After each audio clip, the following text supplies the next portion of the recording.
নমস্কার। আমার লেখা এই কবিতাটির নাম অভয়া, কলমে চম্পক চক্রবর্তী। কারো ঘরে তুমি ছিলে আলো করে, সমাজের জন্য, সমাজের সেবাতে। তুমি নিজেকে দিয়েছিলে উজাড় করে, দিনের শেষে ফিরতে ঘরে মানুষের মুখের হাসিটুকু নিয়ে। ওটাই যে ছিল তোমার প্রাপ্তি। হাসি মুখে বুকে করে নিয়ে চেয়েছিলে বাঁচতে।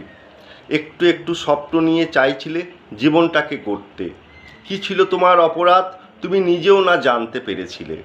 হয়তো তুমি করেছিলে কখনো অন্যায়ের প্রতিবাদ, ওটাই যে তাদের ছিল রাগ। মানব রূপে নিয়েছিল জন্ম দানব হয়ে, তুমি কেমনে বুঝবে মানব হয়ে। নারীর কোঁখে জন্ম নিয়ে তারা নারীর সম্মান যে না বোঝে, তোমার মতো একটি নিষ্পাপ জীবন তারা নিল কেড়ে। কত স্বপ্ন তোমার তারা এক নিমেষে দিল শেষ করে। মাগো, তুমি আবার ফিরে এসো কারো কোলে, মা দুর্গা রূপে। যদি আমরা না দিতে পারি শাস্তি, তুমি নিজে হাতে দিও শাস্তি মা দুর্গা হয়ে। নমস্কার।